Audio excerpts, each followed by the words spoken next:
Because if we have that energy of please don't go, please don't go, please don't go, they may not go.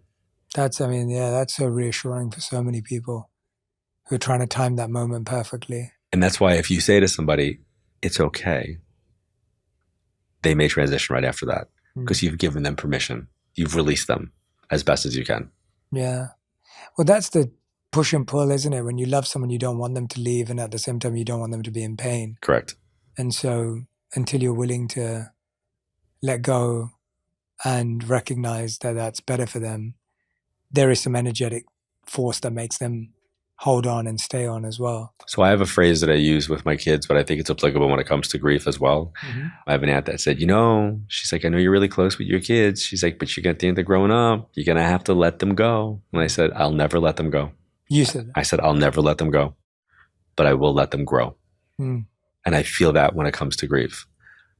We may have to let them go physically, but let us grow together until we are able to connect again. That's beautiful. And I feel like when people leave that way, I felt that with my wife's grandmother passing, it was so peaceful, and she left so much peace because she was this radiant, vibrant, deeply conscious powerhouse of a woman.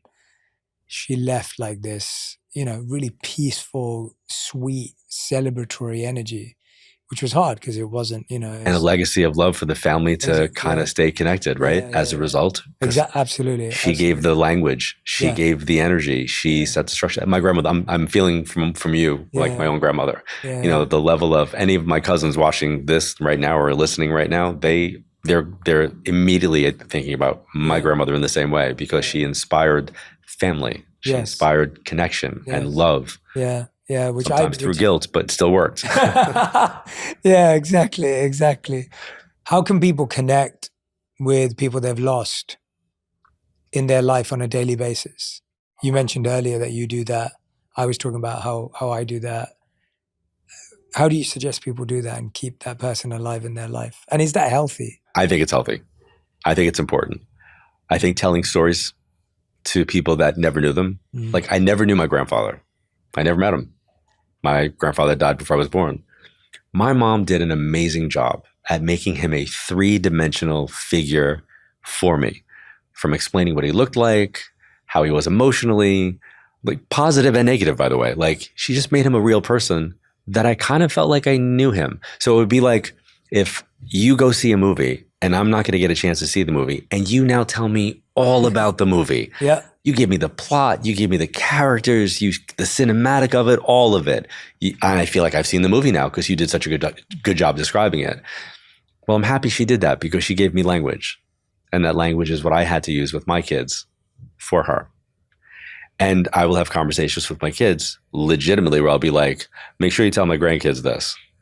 And my daughter will be like, you tell your grandkids. Meaning like, you ain't going anywhere.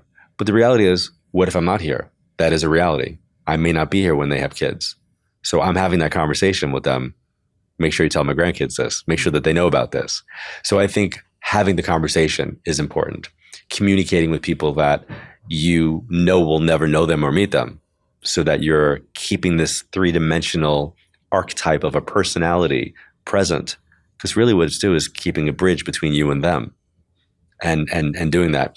On my Instagram, I think it was April, I was feeling my mom. I was just thinking about her and, she's been gone 30 years. And I was like, I'm going to post a photo. And I posted it. It had nothing to do with birthdays, anniversaries. I was in a moment. I was feeling my mom. I posted a photo of my mom. It was me honoring her.